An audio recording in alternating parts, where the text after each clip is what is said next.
showing you.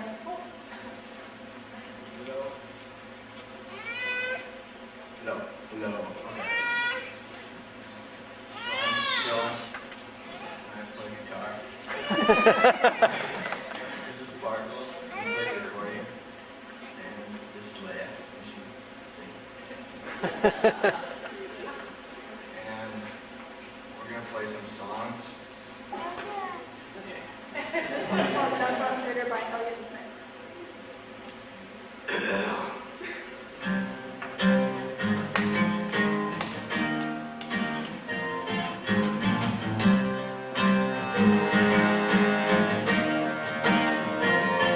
The invitation picks you up like a habit, riding in the glow of the TV set, taking on a dress with man, give the people something they understand, mixing every act with a fine line smile, junk on trader trying to sell something stuff, rich man in a poor man's clothes, permanent and stolen, he don't.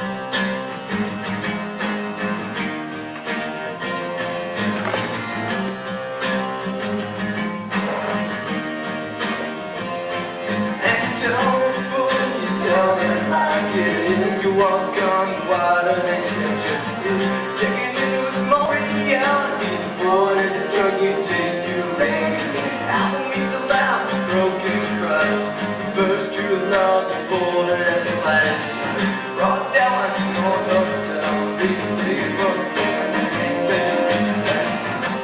Happy holiday. Sunset the Savior. Believe in love.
So a lot of these songs, two of these songs we did today for the first time, and the other ones we did last week for the first time. So, but we're doing good. Yeah.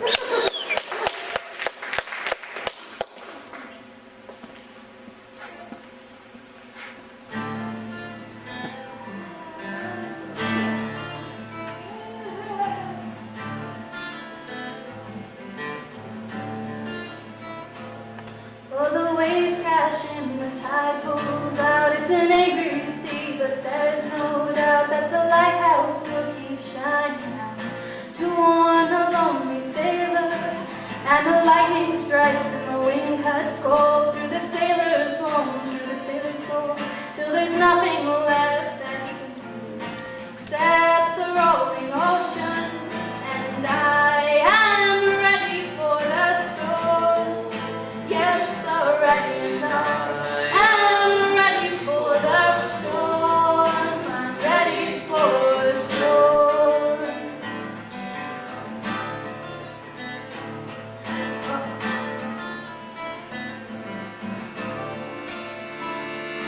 Oh, give me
Ready for the Storm by Ian.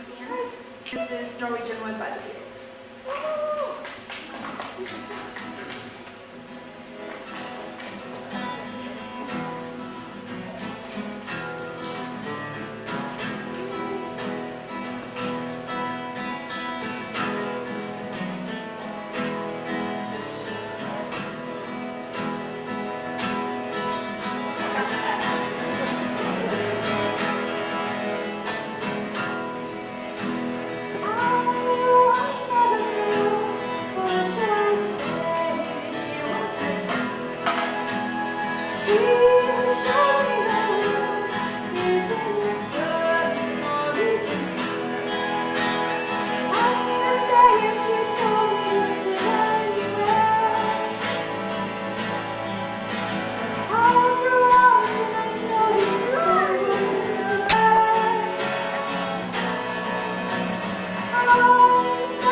Super bug.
Perfect.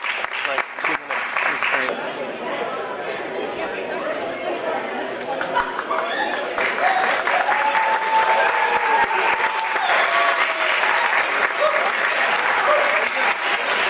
I didn't even do anything. Pretty good. Well, welcome to the evening performance of the 4th annual Ananda Storytelling Festival. We are so glad that everybody is here, and it's going to be a fabulous evening. If it's anything like this afternoon, it's going to be beyond belief. Wasn't it this afternoon? Yeah.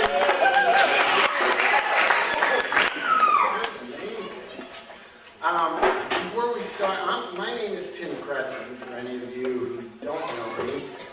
And I came across a quote not long ago that I first saw many, many years ago. And the quote was, God created humans because he loves stories. And I think there's a lot of truth in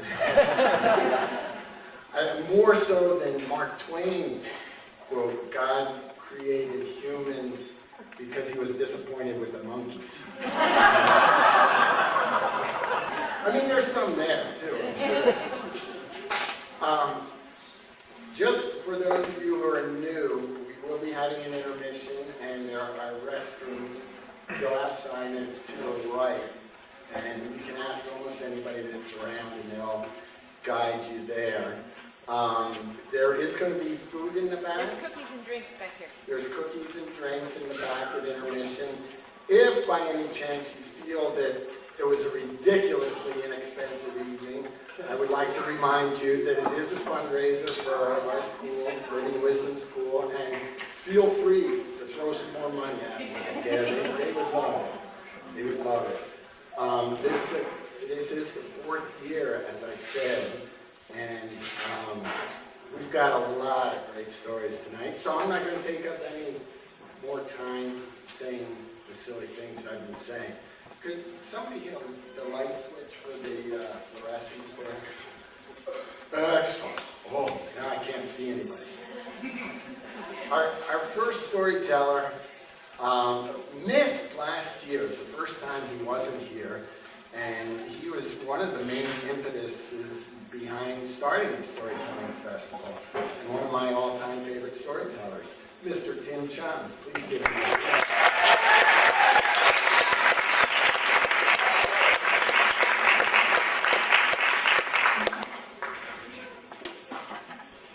This first story is about 2 girls and a terrible phobia they have. Sadie and Andy were twins, and they were identical twins. They looked alike, their mother dressed them alike, but they weren't alike at all. As they started to grow up, the parents could see one was really good at math, and the other was terrible at math, good at spelling, and one loved sports, and the other just liked to be inside and read. They had so many things different about them. But they had 2 things that were very, very similar. They both loved adventure. One of them would talk about something like a new tree they saw, and could we go climb it? And they would both look at each other and say, "Let's go!" Or they would hear something about camping something. They'd look at each other and they'd say, "Let's go." Or maybe exploring the woods. "Let's go." But the other thing they had in common was so they had a phobia of bugs. A phobia means they are terrified of bugs. They are scared of bugs. So they would go on their tree climbing. They'd climb a tree, and they'd see a little bug, and they'd scream, "Ah!" And then they would look at each other and say, "Let's go home." They'd climb down the tree, and they'd run home. Or they'd go camping, and they'd be sleeping, and they'd get awakened by something, and there'd be a little bug, and they would both scream, "Ah!" I'm not a very good screamer. The little girl screamed, "Ah!" They'd both scream, and they'd look at each other, "Let's go home." They'd run out.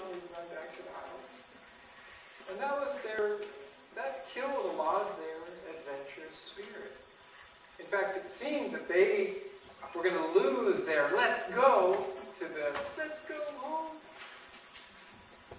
But when they were 18, they were sitting on the couch in the living room, looking through a National Geographic magazine, both sitting there, and they got to a story on Guatemala.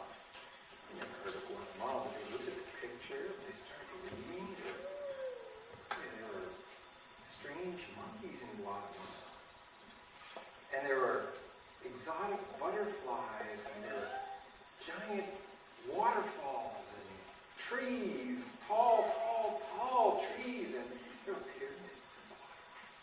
And these two 18-year-old twins turned, looked at each other, and they said, let's go. And so they started saving their money, and they started planning their trip, and the next year they had enough money, and they went to Guatemala.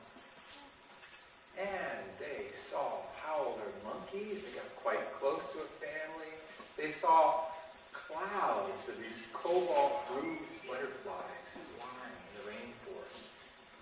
And they saw the tallest trees they could ever imagine. Every day was a new adventure. And at night wasn't so good. One night, they were both in their tent, because they were doing this trip on a budget. They were camping out in the tent. And there was something outside prowling. And I should say another difference of these two girls is Sadie was a light sleeper, and Andy was a deep, deep sleeper. So they were both sleeping away in the tent. Something was creeping and crawling around outside. And finally, this thing came into their tent, and it just brushed, this hairy thing just brushed Sadie ever so gently. She woke up, and she shone her flashlight on it, and there she saw this huge caterpillar, about big, maybe that big. It was red and green and all kinds of fur on it. It had barged into their tent. And to her, this was like a Black Panther or something. She shone her light on it, and then she took a deep breath and she screamed. She went,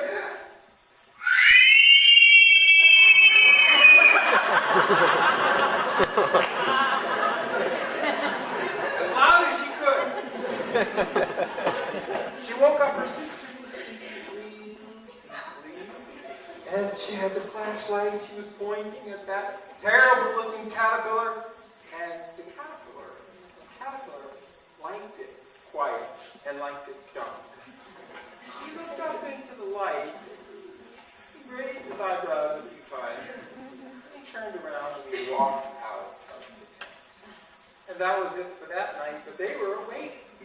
And the next day they were kind of tired. They didn't sleep, hadn't slept well.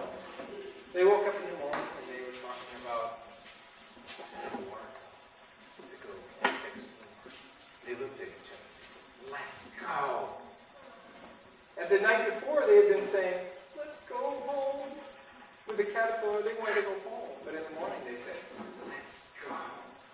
So they were off doing their adventure, but it seemed like almost every day of this first week, they were getting awoken at night by some strange creature.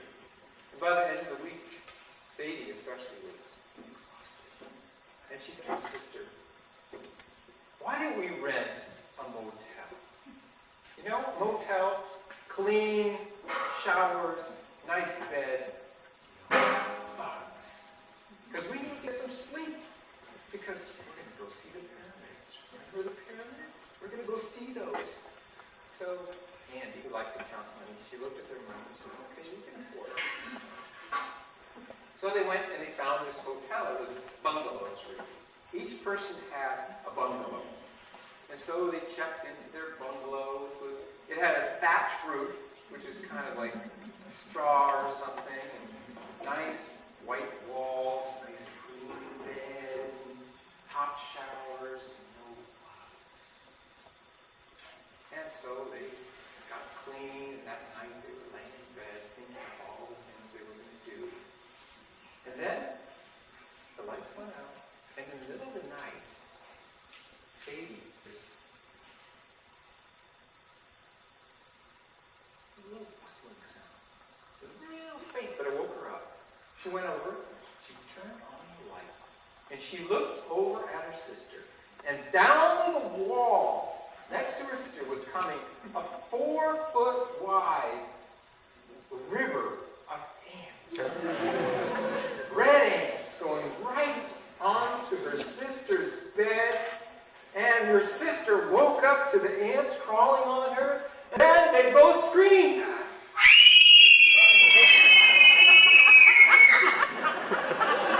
As loud as they could. And they jumped onto the floor, and Andy was sweeping the ants off of her, and all of a sudden the door opened up, and the girls were sitting there, they were just saying to each other, let's go home, let's go home, let's go home. And in comes some other tourists, and the first one comes in, German man. Was ist das Funken? Which means, I see there are bugs in here.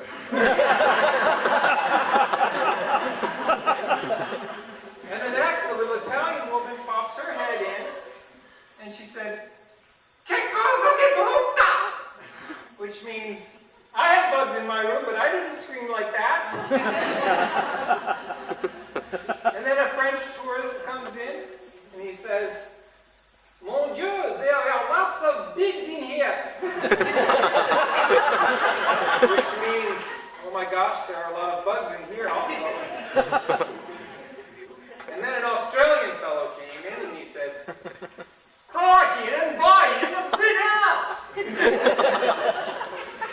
Which means there's red ants invading your room. And then an Englishman came in, and he said, "Didn't you know that red ants are called army ants, and they quite often go on the rampage? You see, they go through these jungles, and they forage for other insects, which they kill and devour, and then they go on looking for other things to eat, you see? And there's nothing to do but get out of their way."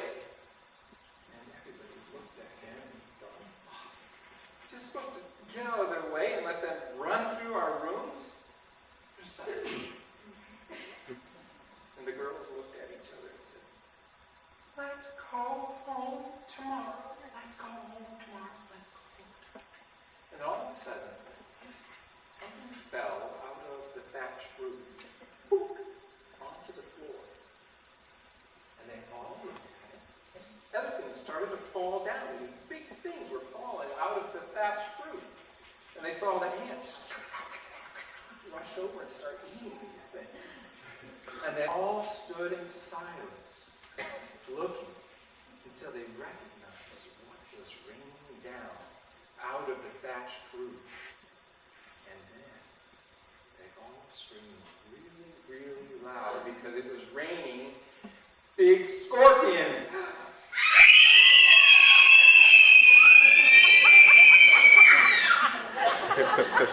Scorpions were raining down.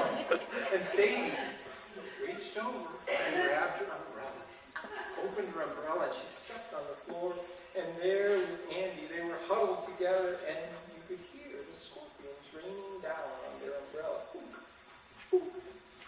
And she just stood there. We're going home tomorrow. And somebody in the group suggested that they all go to the lobby, which was a bungalow off by itself, and they could all be there for the night. So they left their room. It was just crawling with ants, and they went to the lobby. Everybody got their umbrellas. Everybody was sitting up on chairs. And Sadie and Andy got a couch, and they were sitting on the couch and just huddled there holding their umbrella. And by this time, they were really tired. Really tired. Could hardly hold their umbrella. And then the scorpion. They were holding it there. And then, as they were falling asleep practically, but not really, along came an Indian man. And he came up to the girls and he said, "You see, I am coming from Delhi. I am coming from Delhi, and right now, it is not nighttime for me, it is morning time for me, so I'm not tired. And if you would like, I will hold the umbrella for you if you two girls want to go to sleep."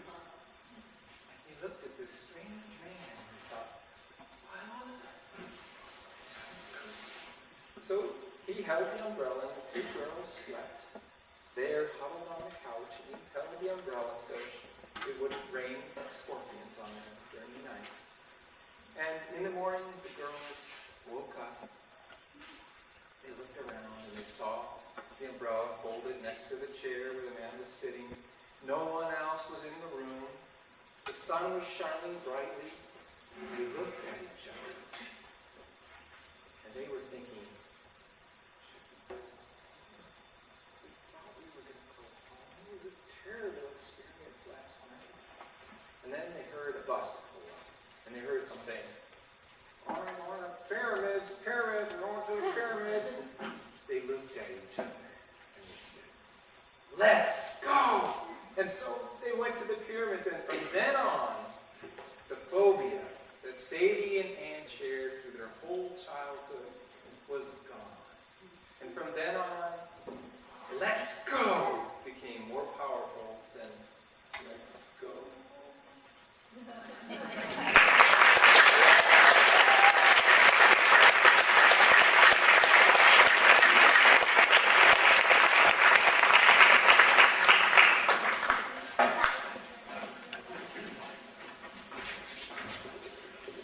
Thanks, Tim. That was great. Our next storyteller, we didn't have last year either. I don't know how we survived without these guys. She's a very funny lady. Please welcome Lena Davy.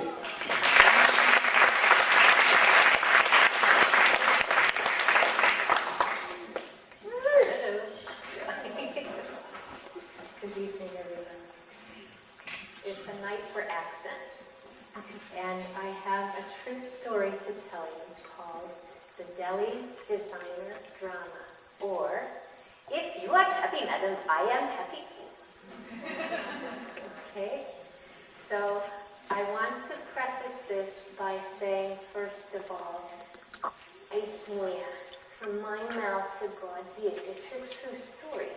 So you can see there are a lot of Indian dialects here. If there's anything you don't understand, that might be why.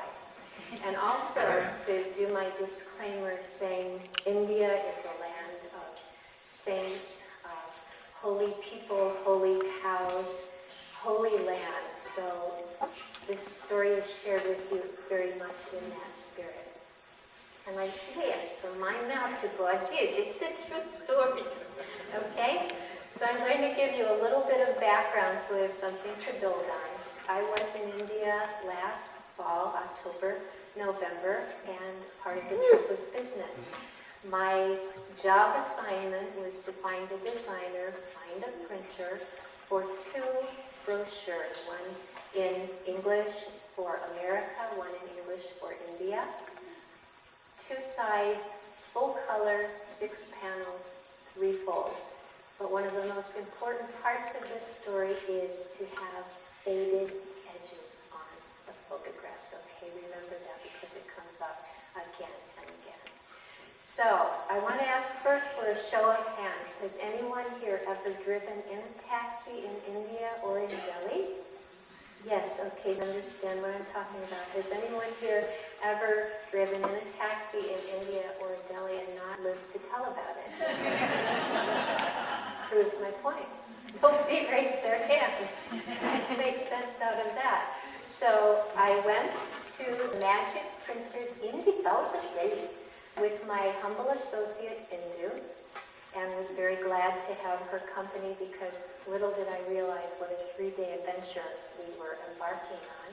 There we were in the taxi, and those of you who raised your hands understand that in India, the roads, if you can call them that, are covered with trucks, buses, taxis, rickshaws, auto rickshaws, pedestrians, other cars, sacred cows and rickshaws.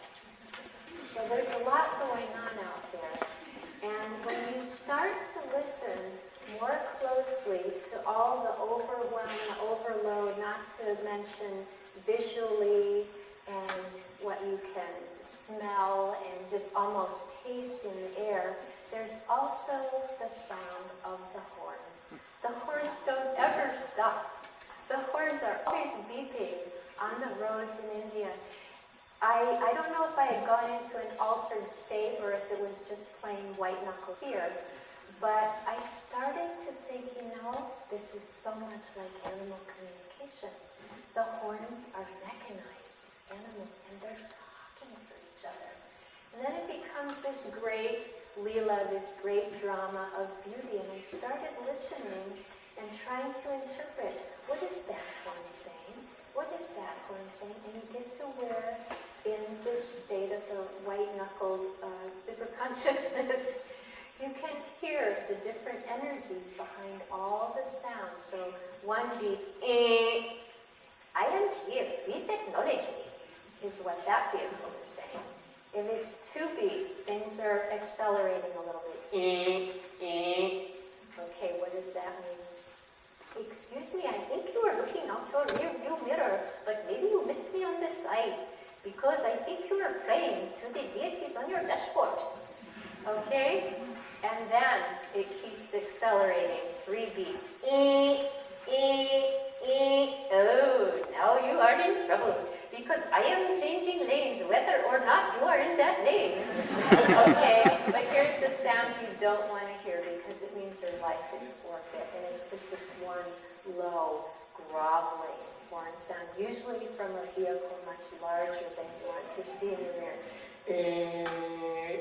And what that one means, I'm sorry to say, oh, I am sorry, you are about to become a chapati.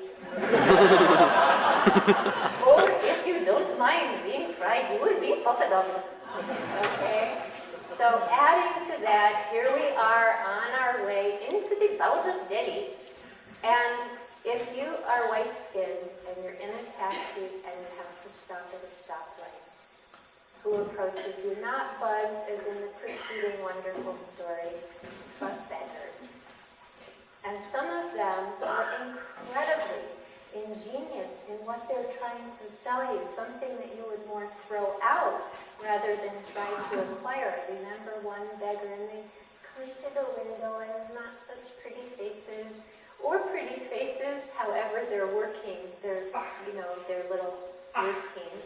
And this person was, I think, selling used American classics, common things like Gone with the Wind, but usually in a Japanese translation, so they would be entitled, Nanika atte mo nagareru ai? That was Gone with the Wind.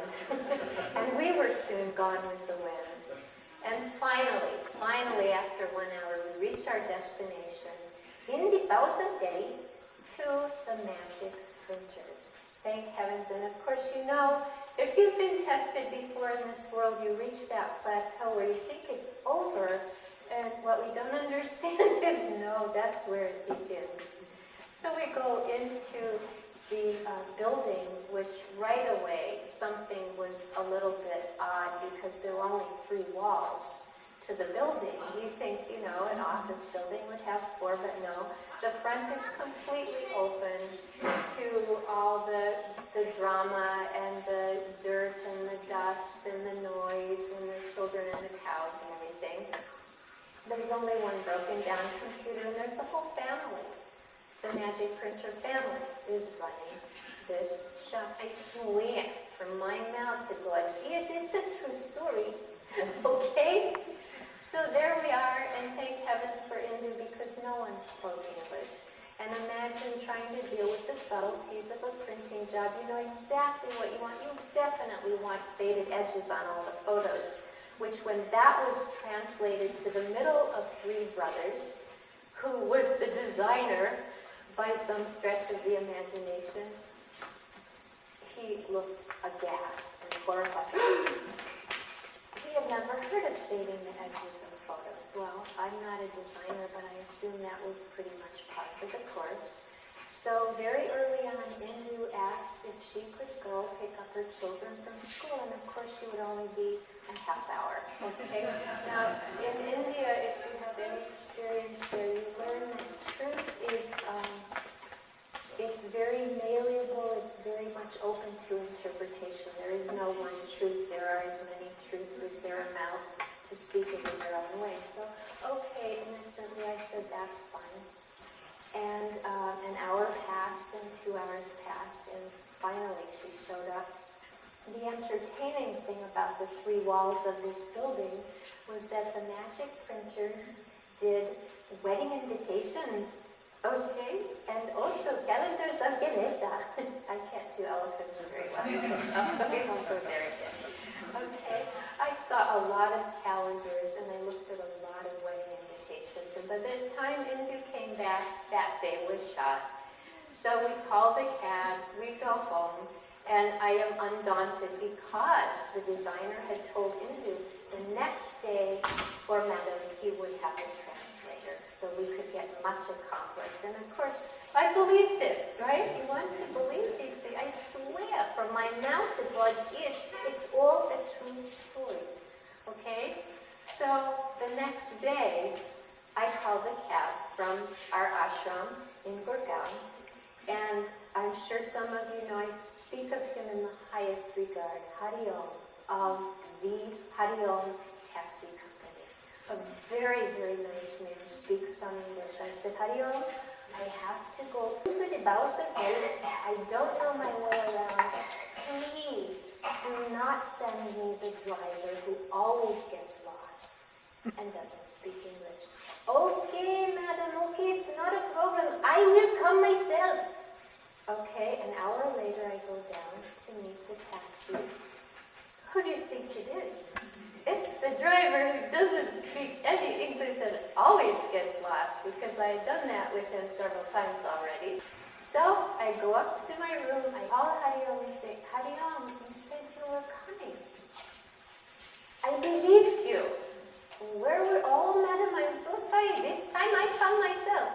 Okay, now I'm starting to think, is he lying?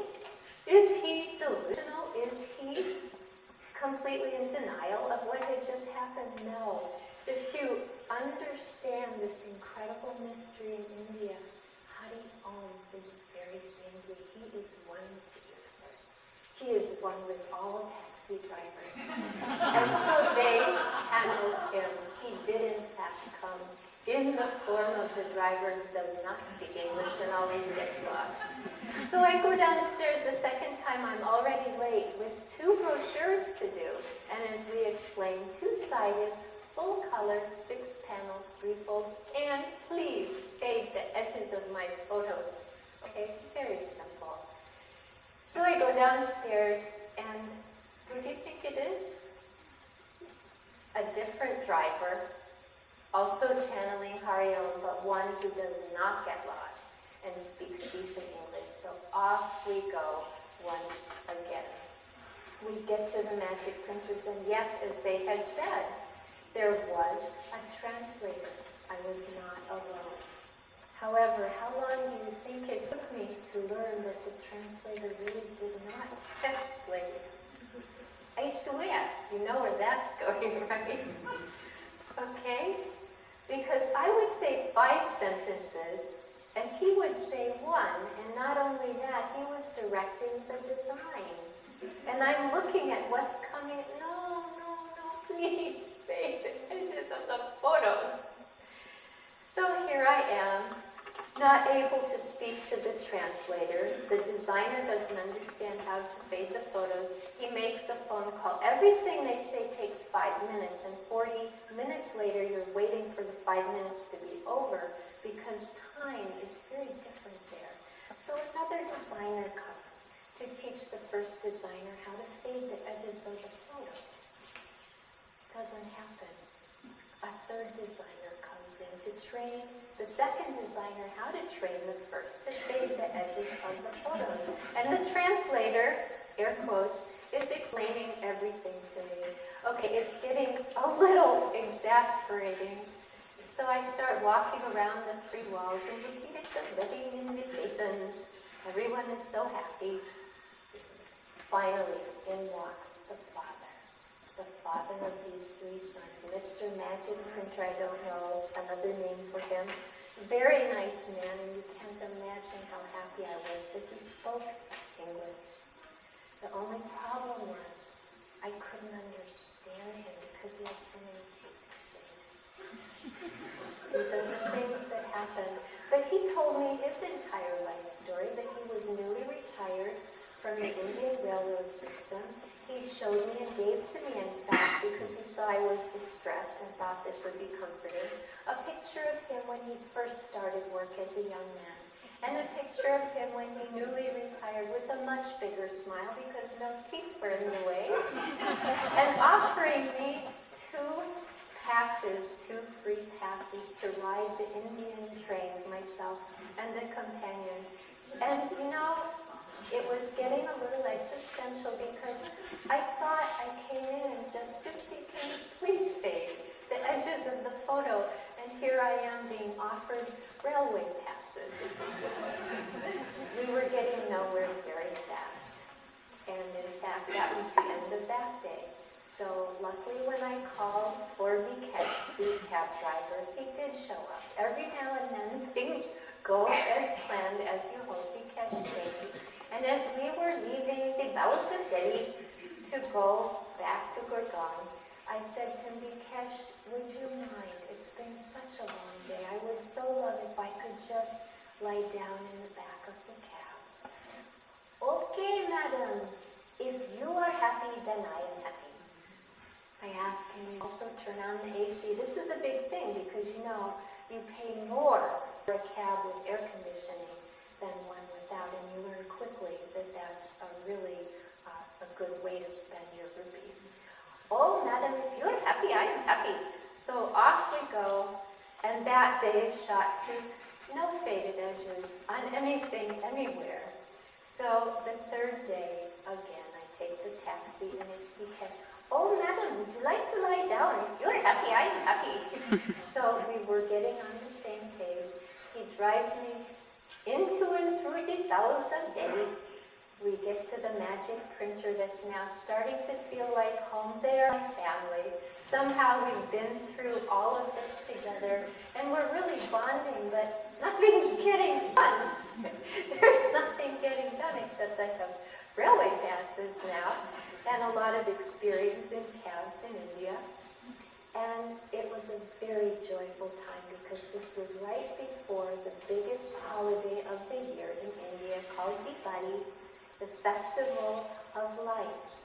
And as a result, all the power was out in the bowels of Delhi. We had no electricity. And we're sitting there, all of us waiting, unable to speak because the translator can't translate, the designer can't design, and the room is full of these people who are trying to help other people. And I am looking at the wedding invitations and Ganesha as well. And finally, I realized after 2 hours, this is the horror to illustrate the point of what happens when your life is forfeit. I called Vikesh, now we go home. Because I was looking into the faces of these dear men, this dear family, the magic printers. I never figured that one out because I never got to see the magic printing, but I could see in there, as you know, when you think your ship is coming in and you see it out on the horizon, and then it gets a little closer and you see it's just a little dinghy. And then it approaches you even closer. Oh man, it's a 2-man kayak. And then when it gets really close and you can see what it is, it's an inner tube with a slow leak.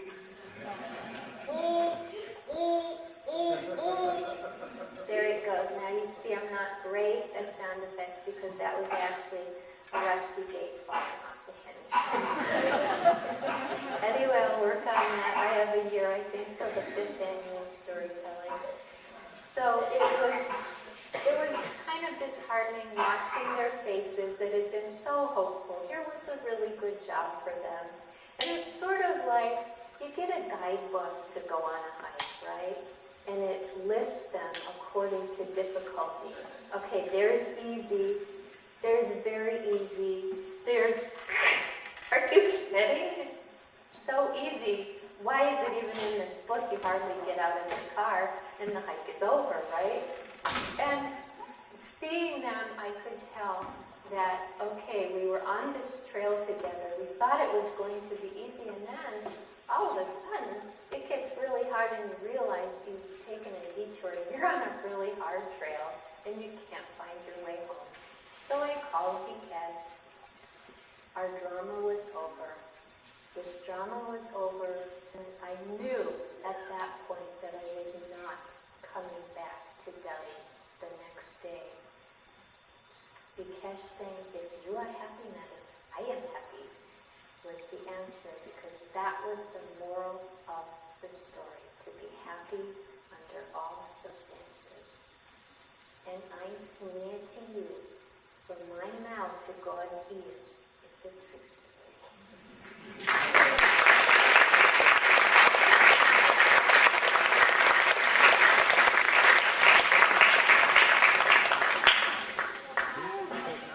Thank you, Rita Davey.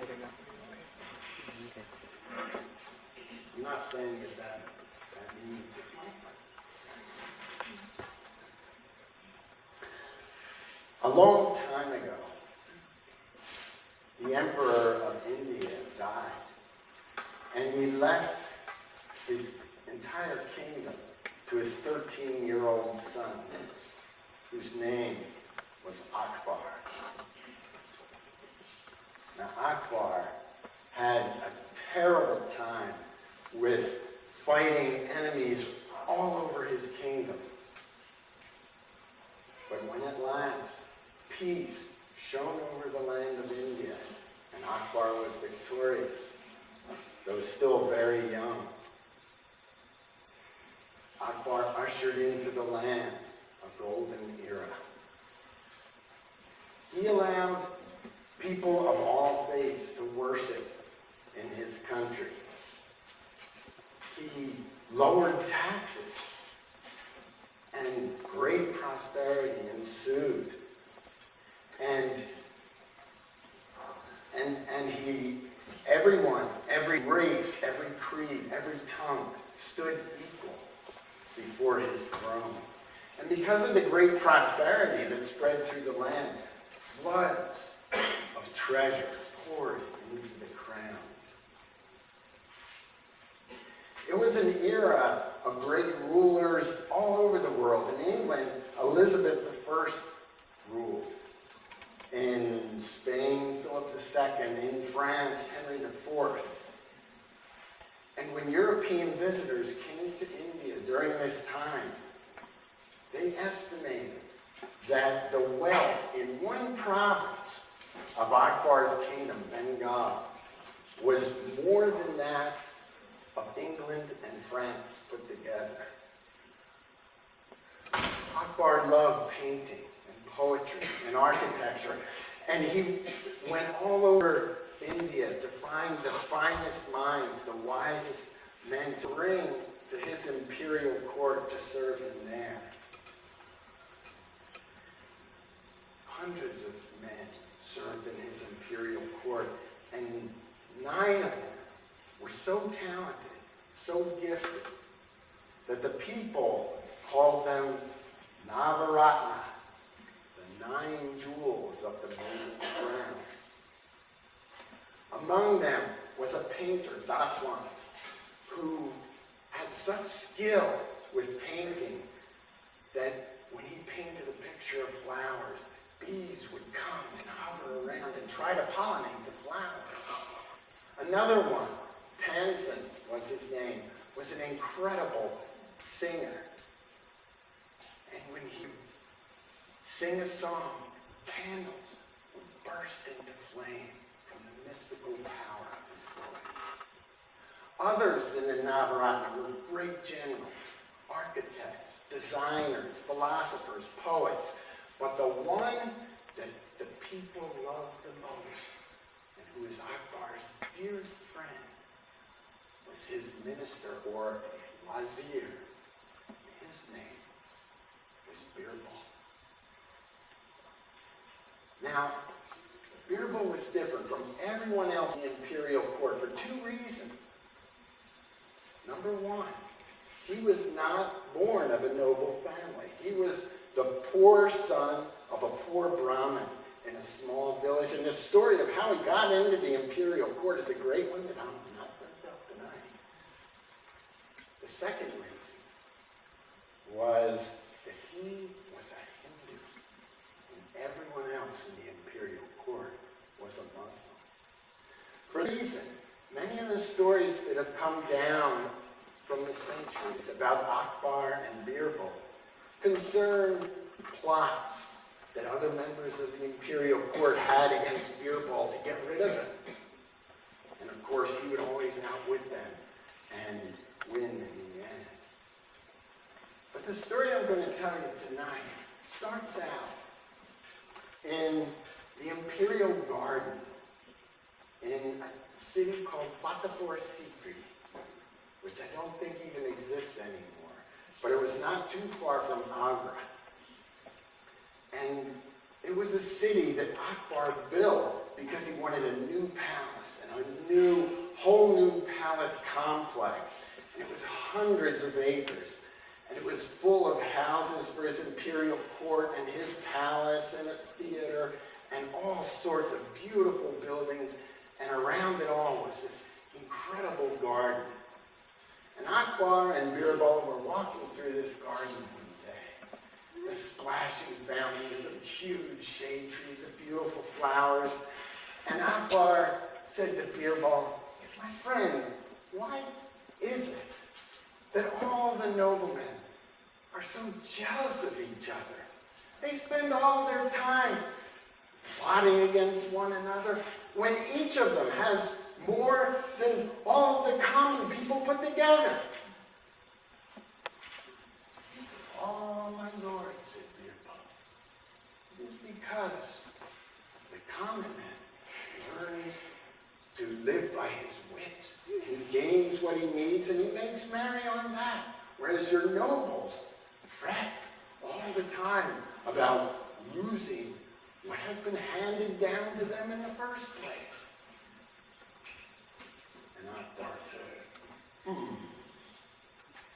"Can you show me, my friend? Hearing is obedience, O peacock of the age." And so that evening, as twilight was gathering, Birbal walked into the chambers of the king with two disguises on his arm. They were little more than rags, and when they put on the ragged clothes, they took dirt and they rubbed it on their legs and on their arms and in their faces and hair. And then they put on these disgusting-looking, old, tattered cloaks, and they walked through the palace and out through a secret gate in the wall that surrounded the palace, and they walked through the streets of Fatehpur Sikri in silence, and they walked until they got into the poorer quarter of town. And there, they all stopped in front of a small cluster of houses, and he said to Akbar, "Which one?" Akbar looked. And he pointed to one that was a little less forlorn than the others. And the two men walked up and knocked on the door. What they didn't know is that they knocked on the door of a little shoemaker and his family. And the shoemaker himself opened the door and light streamed out onto the two men. And the shoemaker said, "Ah, visitors! We have visitors! Ah, my dear, we have visitors! Come in, come in! Sit down, the best chair! Sit down, sit down!" And then he said, "Children! Come! And from stairs going up and stairs going down, children thundered into the room. And they brought musical instruments and they sat down and they started to play music. And they sang and they danced. And from all corners of the room and under the chairs and in the cupboards, they got food and they fixed the meal. And Akbar was amazed. He thought, "I am not getting this joyful welcome in the finest homes of the finest nobles in the land. These people don't even know me." And when Birbal and Akbar left that night, they were walking through the streets, and Akbar said, surely circumstances change things. If disaster struck, he would not be so jolly. And Birbal said, perhaps not, sire. But oftentimes the common man learns that he is only as happy as he makes his mind up to be. Well, we'll see how happy he is if disaster strikes, said Akbar. And the next day, Akbar sent his couriers out into the city. And the couriers said, great large King Akbar has made a decree that all shoemaking shall cease in the city under pain of death. And the shoemaker, and the sweat rolled down the back of his neck, and he thought, what am I going to do? I have to support my family and feel it to eat. He thought, I know. I'll get ice, and I'll put it in water, and I'll sell cold water in the streets. And so he did. And in so doing, he made more money on that hot afternoon than he made in 3 days of shoemaking. That night, Akbar and Birbal walked through the streets in their disguises again and knocked on the door of the shoemaker, and his shoemaker opened the door and said, my old friends, come in, sit down, the best chairs, please, sit, come in, the children came down, and they played music, and they made a feast, and there was rich food and good food, and he sat down, and Akbar was amazed, and he went up and asked the shoemaker, what did you do? He said, well, I had to obey the order of the king, but in so doing, I found greater opportunities through that adversity. Birbal smiled. The king shook his head in amazement. And on the way back to the palace that night, the king said, Birbal, surely you must realize that that was a stroke of luck. Tomorrow, we will see how resilient he really is. The next day, the king sent his couriers out with a new decree. And the courier said, the great and wise King Akbar has decreed that no water seller shall sell water in the streets of Atabar Sikri under pain of death. And the little shoemaker thought, no shoemaking, no water. What am I going to do? And he walked through the streets, and he looked around, and he thought, I have to support my family. And then, marching up the street, the palace guard, and the captain of the guard was behind them, and he was out there, recruits, we need recruits for the palace guard, recruits. And the little shoemaker went up to hear them. At night, Akbar and Birbal went in their disguises through the streets. They came to the shoemaker's house, and outside there were candles, and there was decoration, and there was light coming from all the windows. And they went and knocked on the door, and the shoemaker said, come in, my old friend, come in, sit down, the best chair, sit. And the children came down, and they played music, and there were neighbors there, and there was a huge feast on the table. And the king was amazed, and he could hardly wait, but when he got a chance, he said, tell me, my friend, what is all this? What happened today? And he said, well, I'll tell you, but you must promise not to tell anyone. Come here. Let's go over there. There's a microphone.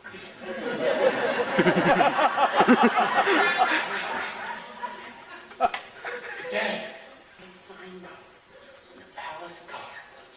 And it was wonderful. They took me, and they gave me pants, and they gave me shoes, and they gave me a shirt, and a sash to tie around my waist, and then they gave me chainmail to wear over it, and then he gave me a beautiful, gleaming, razor-sharp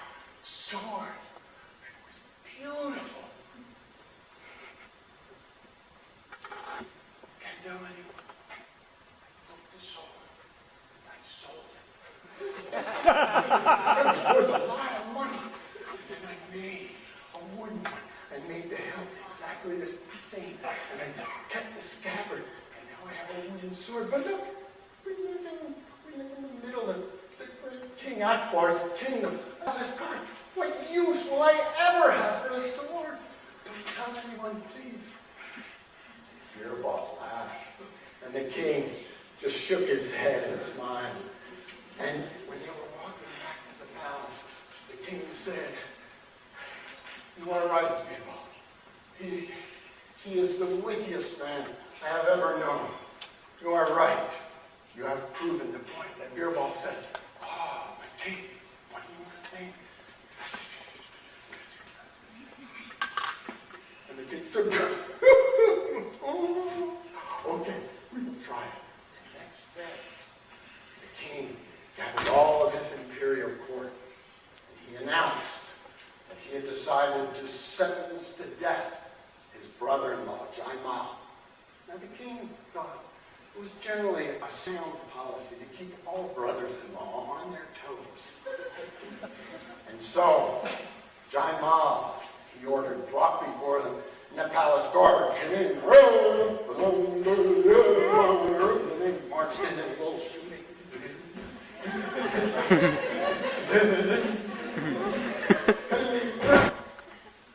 And two burly guards stepped forward and they threw Jaimal on the floor. And the king looked at the palace guard and he saw the little shoemaker. He said, "You!" And the little shoemaker.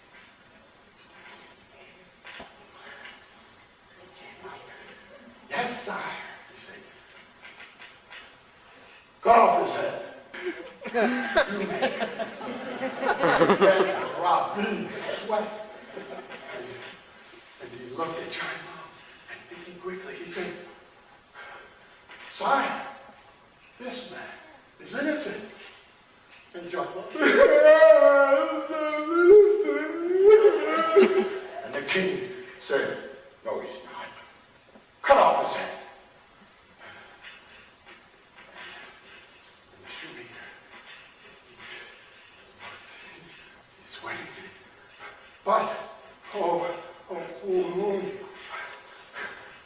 I have looked into his eyes, and I know in my soul that he is innocent. Innocent, said Jaimal. And the king, angry, and he said, "How dare you quibble with my sentence? Cut off his head right now, or I'll have one of these guards come up and lop off yours." "Hearing his obedience, sire," said the little shoemaker. And he looked at Jaimal, who was moaning on the floor. He looked at all the palace guards, and he looked at the imperial court, and he saw much more.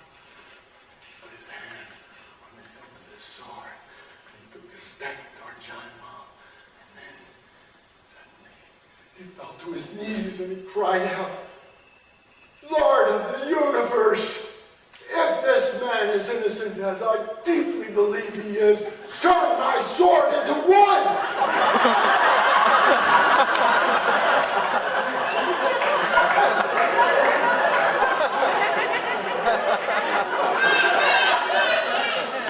And he leaped to his feet and he looked at Jaimal and he took a step toward him and he hacked at him, and his sword bounced off of Jaimal's wincing neck, and the shoemaker looked at it.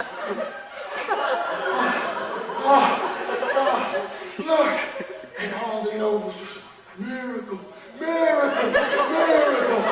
And the little shoemaker said, "Miracle, miracle, miracle!" And Akbar and Birbal had a hard time holding in their mirth. And Akbar awarded the little shoemaker a bag of gold for his faith.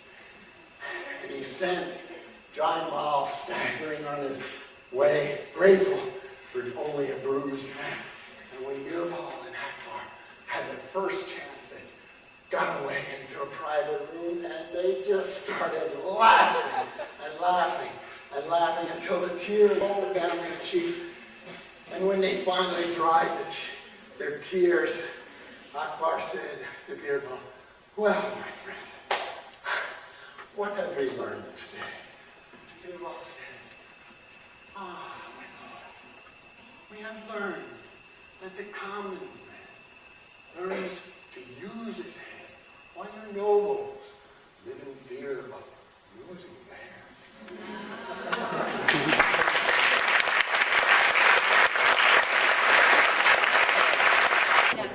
I watched it.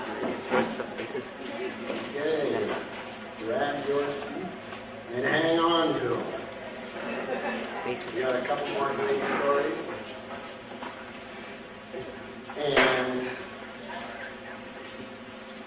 just give a few minutes for everybody to kind of get settled and come back in and sit down.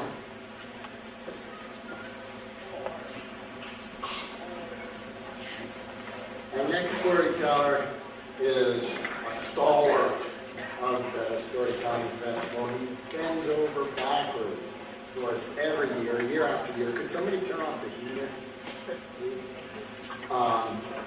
And this year, he came down off his roof. He's been working on re-roofing a dome. Imagine that. For what, about a month or so?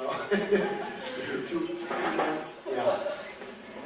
Huge job. And he still came tonight to entertain us all. Please welcome Sudarshan.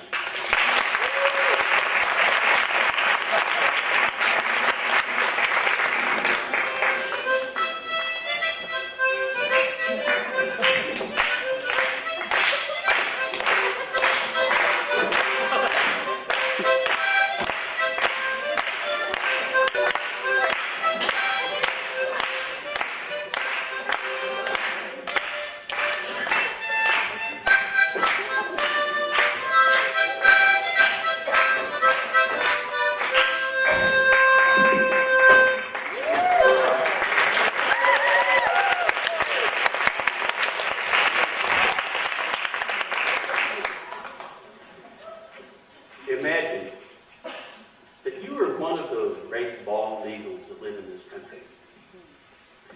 And you're up in one of the tall pine trees on the top of one of the hills. And you take flight. And you head south and, a little bit east. And you fly for about just a little less than 300 miles. And you soar over the peaks of some of the highest mountains in the Sierra Nevada range. And you soar up over and you kind of come over on the east side. And you see 3 great tall peaks right in front of you, one right after the other. The middle one of those, its name is Kearsarge. And if you soared over on the eastern side of Kearsarge and you look down with your eagle eye, you'll see a hole in the side of the rock, up high on the side of the mountain. Now, if you were a human being, and you looked up, you might say, that looks like there's a cave up on that mountain. But no, you wouldn't be right. It's an old mine tunnel. There used to be a cabin, an unpainted pine cabin, standing next to that tunnel.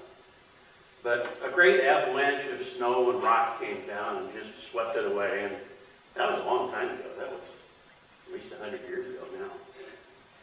And when that happened, it also swept away almost all the physical evidence of the life of a miner, a solitary miner who lived there. Well, he didn't leave that hole in the living rock, and he also left a story. The miner's name was Jerry, and all the folks in that country who knew him, if you asked any of them, none of them ever knew that he ever had any other name than that. And Jerry had prospected all the country, from the Coso Hills all the way up to Kearsarge and beyond. But Jerry had never really made much more money found much more gold to make the money than would have paid for his bacon and beans. It did pay for that, thank goodness, but nothing much more. And so Jerry was at the end of a long prospect. And he found himself up on the side of the mountain, high on the side of the Kearsarge. And Jerry was tired, and he was more than a little discouraged, I'm sorry to report. And it was a hot summer day, it was late summer. He sought shelter underneath the shade of a big boulder. And Jerry laid down there.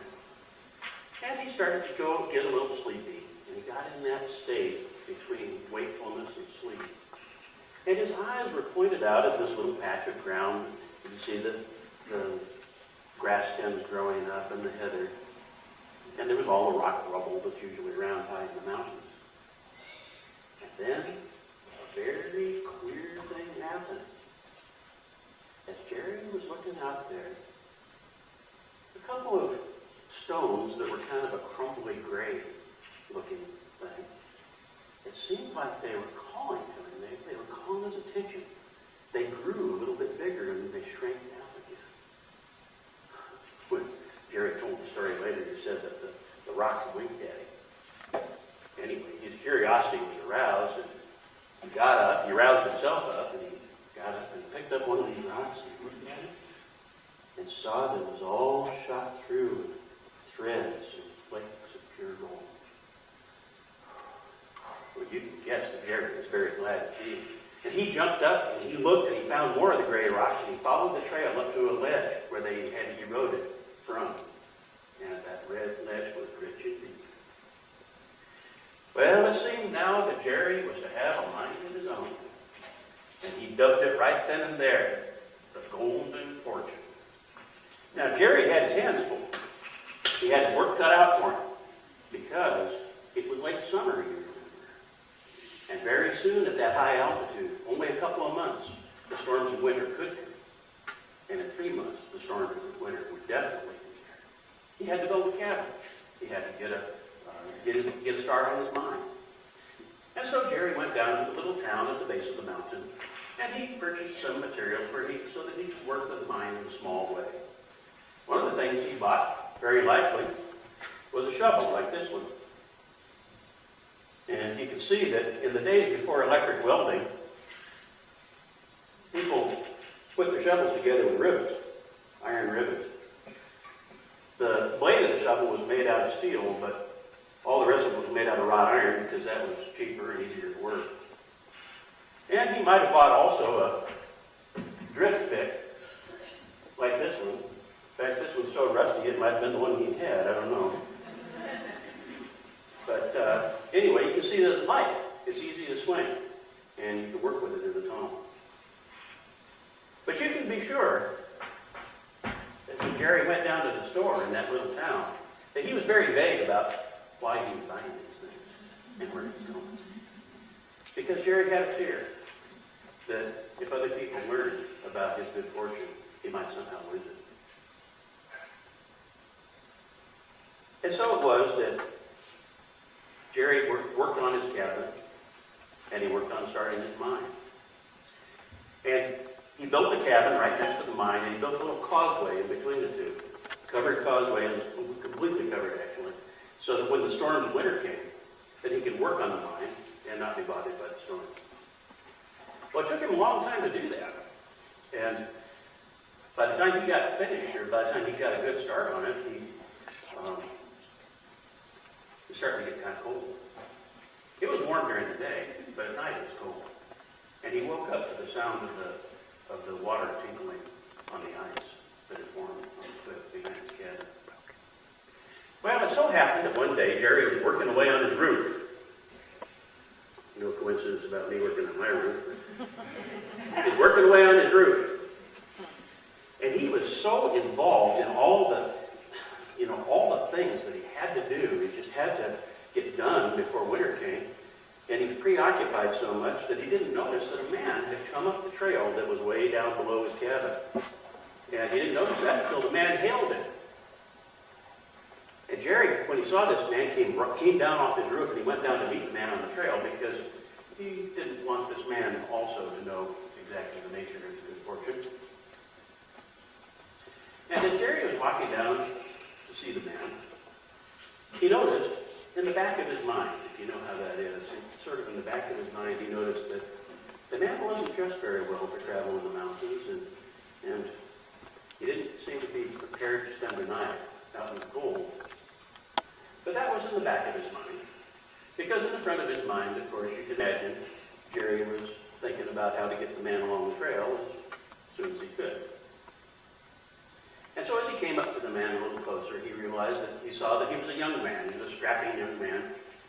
He had a ruddy complexion, blue eyes, and he didn't speak very much English at all. And what he did speak was a thick German accent. But Jerry determined, from talking to him as best he could, that he had a promise of work at the Bighorn mine. He was headed for the Bighorn. And Jerry breathed a sigh of relief. He said, yes, the Bighorn, right down there. You just keep on going on the main trail. You're on the right trail. But listen, stranger, you better get a move on. It's getting late in the day, and you've got many miles to go. You better hurry. So the man seemed kind of weary, and he cast a wistful look up at Jerry's cabin, but he was a cheerful type. And he headed down the trail, or headed up the trail, cheerfully enough. And at the top of the trail, just before he went over the rise, he turned and waved a cheerful goodbye. And just as he went over the top of the rise, the sun failed behind some gathering gray mist. Well, Jerry had reason to think about the stranger again that evening, because right about nightfall, the wind came up and began to howl in the canyon. By midnight, a heavy snow was falling.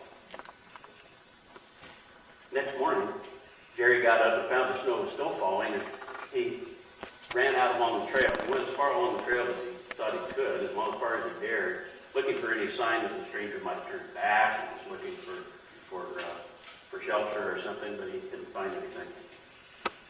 Jerry, when the storm broke, Jerry went over to the Bighorn, and he asked after the stranger, had anybody seen somebody like this? Pretty distinctive. And nobody had seen him. He went into the town. Nobody in the town had seen or heard of this man either. And you can be sure that Jerry didn't tell the exact details of his meeting with the man, because in that pioneer country, to be inhospitable was a great sin. And Jerry remonstrated with himself. He was not happy with himself, because he thought that, gosh, in a moment of self-preoccupation, he might have caused the death of a man. And he said, well, wait a minute, it's not for sure. He could have turned up somewhere else. And he thought, well, but the responsibility would be indirect anyway, but still, the thought weighed very heavily on him. Well, the years went on, and as the years do, and Jerry kept on working at the Golden Fortune. But it was interesting that what happened was that as it happens sometimes with mines, the Golden Fortune didn't pay as well as it used to. As a matter of fact, it paid less and less. The vein was still there. It was a narrow vein, as it always had been. But the ore was still there. But it just didn't seem to hold the gold. And so finally it came to the point where Jerry couldn't support himself working the Golden Fortune anymore, and he had to hire himself out to other men with more prosperous minds. But he always came back to the Golden Fortune. He always came back for maybe 1 month or 2, and he worked there because he had great faith that the prosperity might return to him. And in his quiet moments by his fireside, especially in the wintertime, Jerry thought back about the fact that the Golden Fortune wasn't paying so well anymore, and about the unfortunate incident with the stranger, and he began to connect the two in his mind. And he began to worry that perhaps he had turned out the luck of the Golden Fortune out into the snow along with the stranger, that he effectively turned from his door. Well, then, another queer thing happened in Jerry's life. I think it happened to all of us. His hair started to turn gray. He was getting older. Although he was still wiry and strong, as it is with the mountaineers, people who live up in the high altitudes and work hard. Still, he was getting older. And Jerry decided that he would live out the rest of his life at the Golden Fortune. He'd retire there, so to speak. And so that's what he did. And on his normal trips to town for supplies, and that was not very frequent, that was maybe once a month or once every other month, he would notice that occasionally people would, when they saw him, they'd kind of shake their heads and whisper to each other a little bit. Of course, you and I, knowing that he probably looked a little bit like this, he might have been worth a whisper. But Jerry fancied that people were whispering about his great sin of so many years ago. And so Jerry began to become shy. He retreated from the world of men, but he began to companion with the bird and the feathered folk with whom he lived up in the mountains. The rabbits came in and out of his door, and the deer drank at his spring. And he looked to his animal friends for news of how the seasons fared. Because down below his cabin was the main trail that went up over the pass and into the high country. And those of you who know the mountains know that there are big meadows up there, and that's where the animals get a lot of their food in the summer and in the late spring and the early fall. And he noticed that when the quail and the grouse came down, he knew that in the fall, he knew that the snow had started to fall, and they couldn't get at their custom food. And when the deer came down, he knew that the snow was getting deeper up there because they couldn't paw through it and get down to the buckthorn and the heather. And when the great winter-proof bighorn sheep came down, then Jerry knew that it was wild and bitter doings up in the high country. And so it was that one day, one fall, with a kind of a gray mist in the sky, Jerry looked out his cabin door and he saw the deer coming down in troops. Many, many of the deer coming down the trail. Never a flake of snow had fallen yet, but their wild sense had warned them. For this was the eve of what was called in that country the Big Snow. The largest snow ever seen before or since on the eastern slopes of Kearsarge. Well, as you can imagine, it began to snow, and it snowed for 3 days. Jerry was snug enough in his cabin. But in the afternoon of the third day, as Jerry was drowsing, he startled bolt upright, for he heard something. He heard something out in the snow. He heard somebody calling his name. It was muffled and it was weak, but it was distinct. Jerry grabbed his coat, he grabbed his lantern, lit his lantern, and ran out into the snow. The snow was only knee-deep right near his cabin because he'd built the cabin on a very steep slope and the snow couldn't accumulate there. But further down the way, when we looked down in the canyons, the snow was halfway up the trees. Also, you should know that the main trail, as it went down below Jerry's cabin, came down and went through what was a meadow, kind of in the springtime, a big, fairly large, round area, and it was flat. The trail went right through the center of it, and the snow accumulated very deep right there. When Jerry looked out, peered out with his lantern, trying to find out who had called, he saw signs of struggle down below. And he called out a word of encouragement, and he started forging down the trail. When he got about halfway down, he understood what it was. It was a group of bighorn sheep. And they had followed the trail, followed the pathway. They had probably been forging through the drifts for hours, if not days, and they were very weary. And they had become mired in the snow down there. But with a last burst of strength, they all jumped free. They got onto higher ground. They got up on a low ridge and headed off into the snow. Soon they were hidden behind a wall of falling snow. But Jerry looked down and saw something else. As he came up, he saw there was the oldest and the largest ram of the flock was still mired shoulder deep in the snow. And it was exhausted.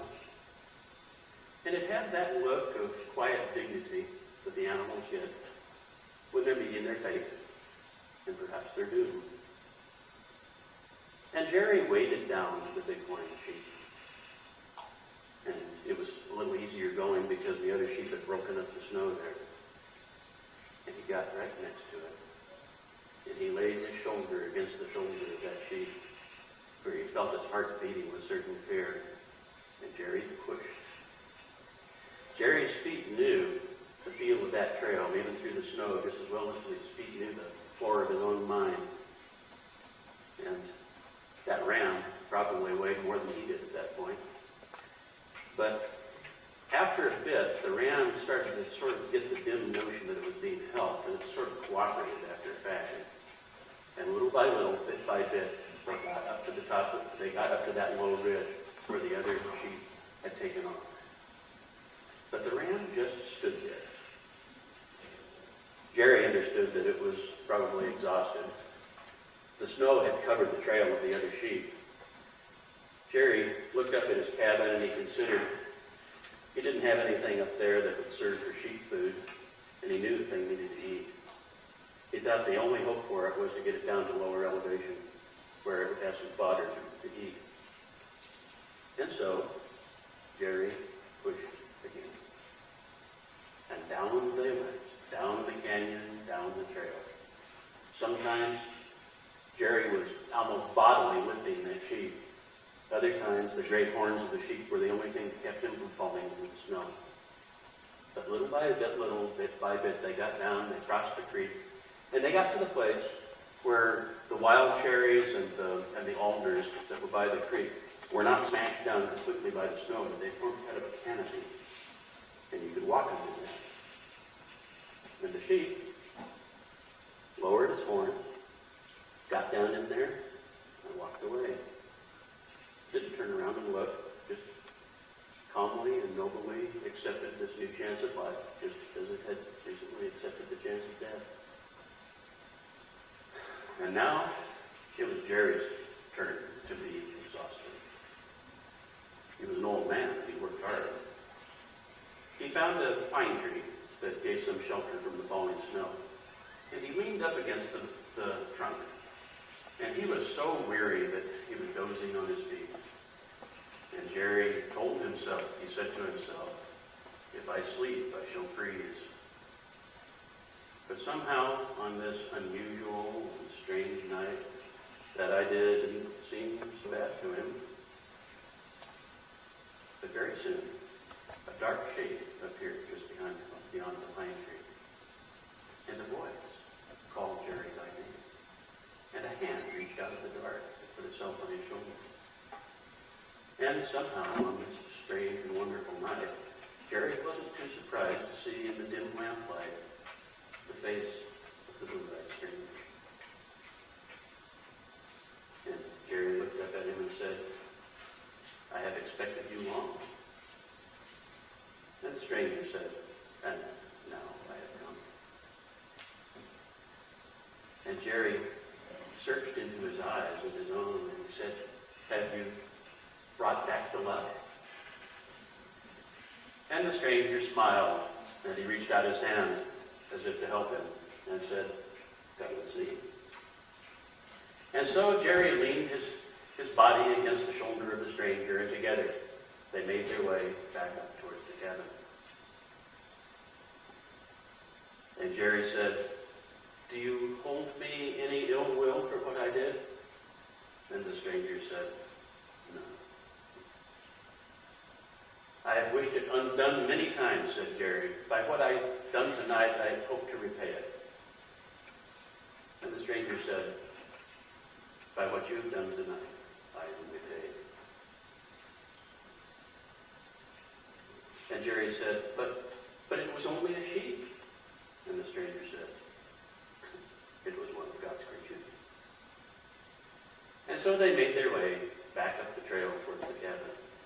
And for a while, Jerry felt that he was struggling on alone and that his lamp was gone out and that he couldn't find his way. But just as he began to despair, he heard the encouraging voice of the stranger urging him on. Until finally, he looked up, and there was the cabin, and the light shone from the window. and the fire was blazing in the stove. And he came into his cabin, and he stood at the threshold of his cabin. And Jerry thought, now, it seems to me that the stranger promised that the luck might have come back, but I'm not sure. And he looked down the causeway towards the mine tunnel, and he thought he saw a glow. And he walked down the causeway to the mine and entered the mine, and the light grew stronger. Finally, he came to the end of the tunnel, and he saw that the glow was coming from the walls, and that the walls were flecked with pure gold. And he reached out his hand to touch it, to be sure that it was real.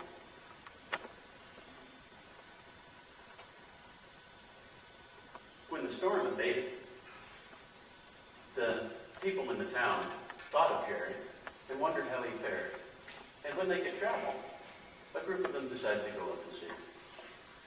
So they came up the canyon, and they came to the cabin, and they saw that the cabin door was ajar.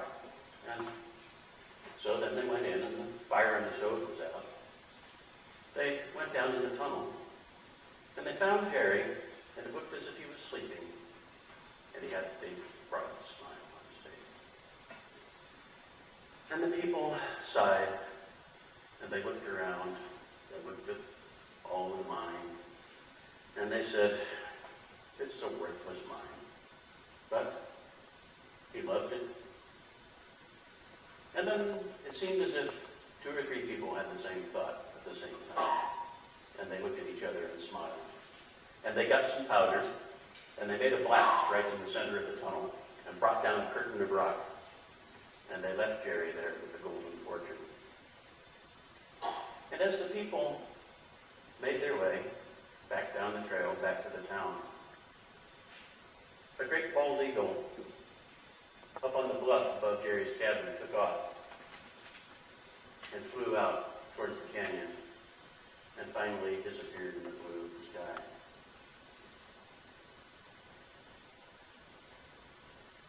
Well, fellow miners, good fortune to you.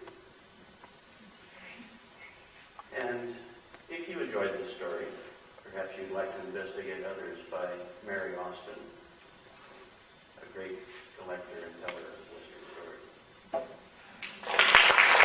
Of the evening is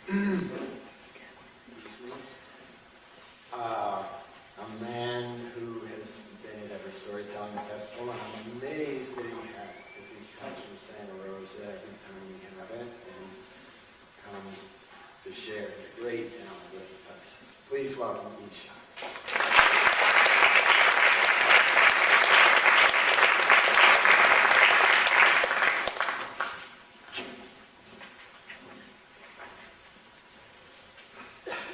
Well, I hate to tell you, Tim, but frankly, this part of the program is strictly for the birds.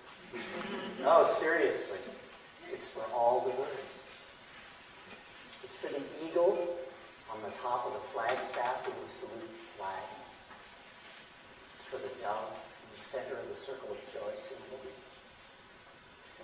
It's for little Kathy's small robin. And it's for that brave little bird that every week reenacts the soul's long journey away from its home in God in the festival of life. We long to sing like a bird, to fly like a bird, to feel our hearts soar like a bird, to be free as a bird. Some days we may be feeling proud as a peacock, even a little cocky. Other times, well, it may seem like we're just a silly goose, or a real dodo, or who knows, maybe even crazy as a loon. But whether you're gentle as a duck, or madder than a wet hen, I tell you, it's for the birds. By the way, do you know what the fastest animal in the world is? The cheetah? They have been clocked at speeds of over 80 miles an hour. No. Actually, he's a slowpoke compared to the peregrine falcon.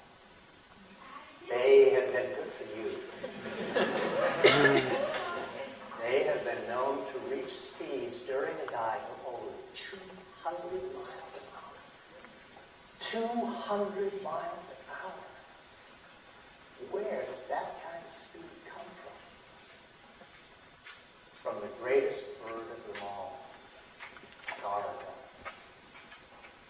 Now we all know who Ganesha is, the elephant-headed son of the goddess Durga. And who could forget Hanuman, the monkey god from the Ramayana? But there is a third great animal deity as well, and he is known as Garuda. Garuda. He is most often depicted as having the head, the wings, and the talons of an eagle, with the body and limbs of a human being. His head, feathered all in white. His wings are scarlet, and his golden body shone so brightly that when he was born, many thought it was the god of fire himself, Agni, and bowed down to worship him. Still others trembled in fear, thinking it was doomsday, and that the time had come for the birthing of the three worlds. Garuda was so big that he could completely block out the sun with his body. He was so strong that he could pick up elephants with his talons as though they were free of place. So fearful was his aspect that there were those who thought he was a demon. But the wise recognized in him the very embodiment of virtue. A fierce warrior with a relentless hatred for all who would do evil, and especially for the Nagas, the snakes, and we shall see why.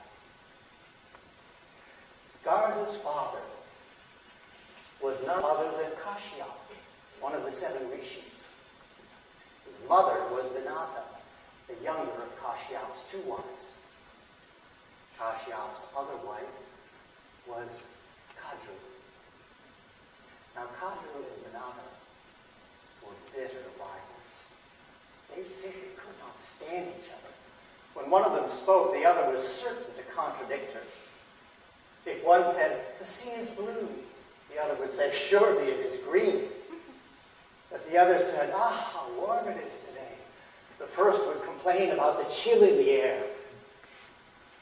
One day, they fell into a quarrel about the color of Ukshasravas' coat. Now, Ukshasravas was the great horse who was produced during the churning of the ocean shortly after the time of creation. Vinata correctly asserted that Ukshasravas was all white, while Kadru, looking for an opportunity to trick Vinata, insisted that his tail was most certainly black. In the fury of their debate, they agreed that whichever one of them should prove to be wrong, that one would become the slave of the other for all time to come.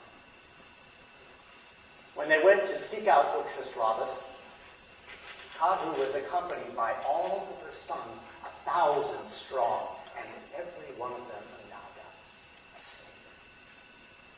At her direction, they went on ahead, and before Vinata could see Ukshasravas, they sprayed his tail with their poison, causing it to turn black.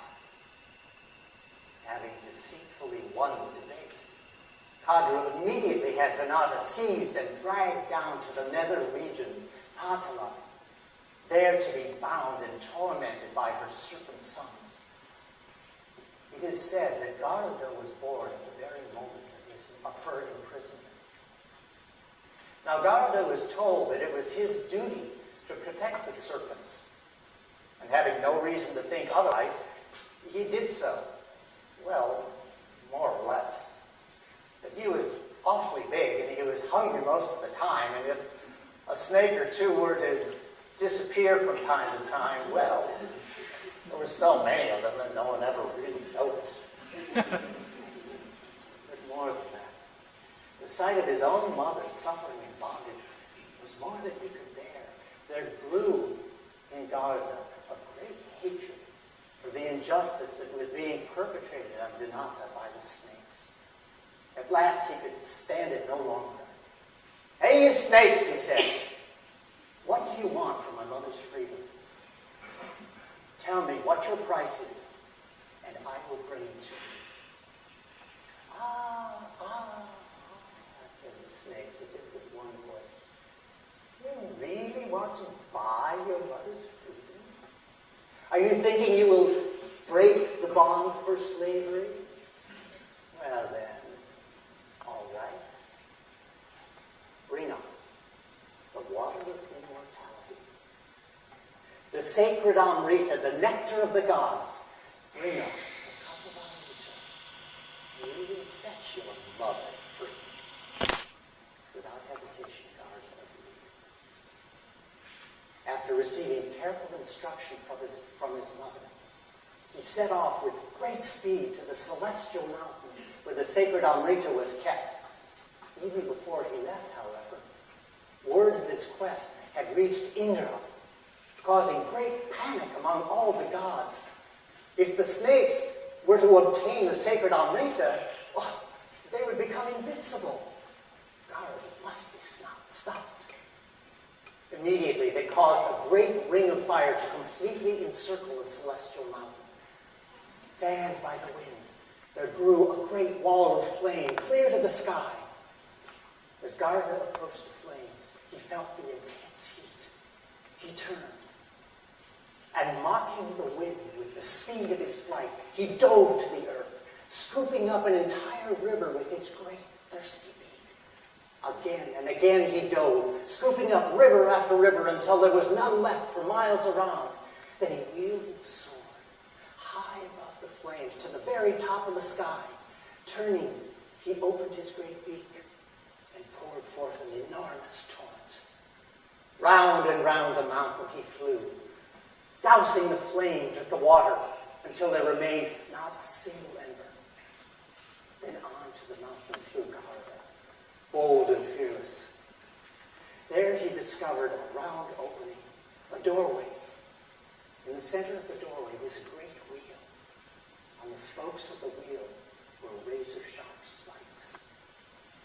The wheel was spinning so rapidly that you couldn't even see it, and only knew that it was there because of the sound it made. Whoosh, shh, shh.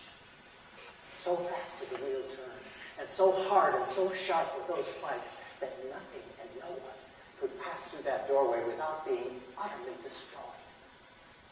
Undaunted, Garda, the greatest bird of them all, with a wingspan that engulfed whole continents, shrunk himself down to a size smaller than the smallest hummingbird, and with the utmost speed slipped easily between the spokes of the wheel.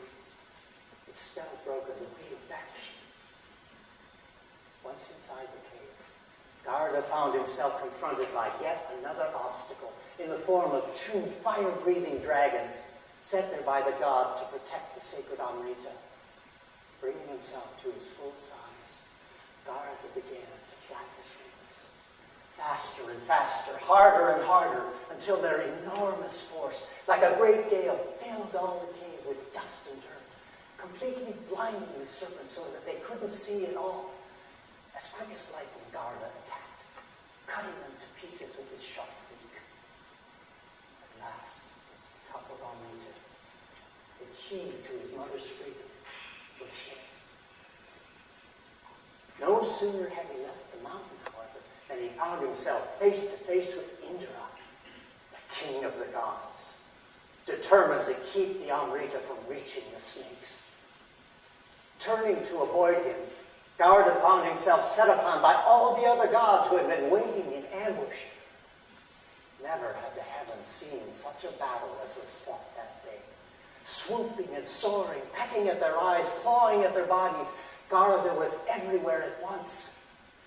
Before long, the gods realized that they were no match for this ferocious warrior, and they began to flee in desperation. Indra hurled his mighty thunderbolt. It struck Garda full on the chest.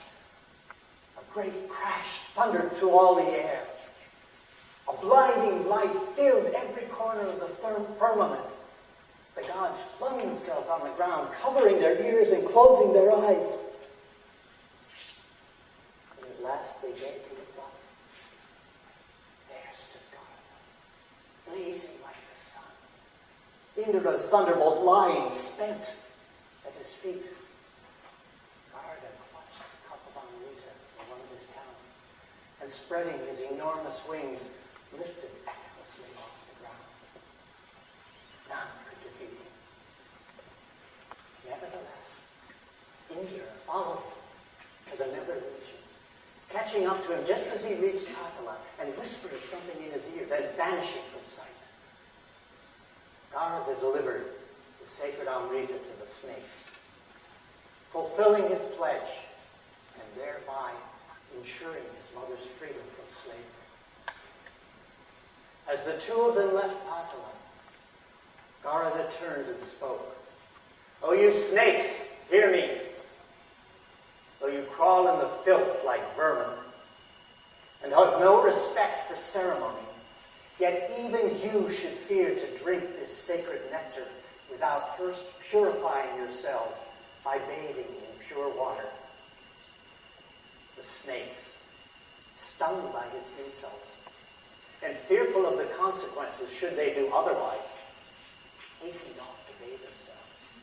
No sooner had they gone than Indra suddenly appeared, as if from nowhere. Snatching up the cup of Amrita, he spirited it back to the celestial mountain, out of the reach of the snakes. When the Naga returned, they writhed on one another in agony, cursing God and bird alike for the thwarting of their immortal ambitions. And so it was that Garda, who was later to become the Mount of Vishnu, freed his mother from the bonds of slavery, standing bravely against all those who would resort to evil means to achieve their ends. He is justly regarded as the greatest symbol of righteous action.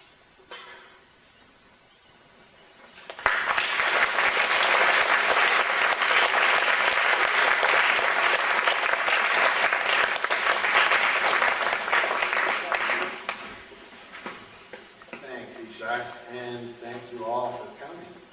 I'd like to especially thank Ken on the sound and my son Peter for the lights. I had no idea how much work it was to put up lights, though I helped them for a couple hours last night.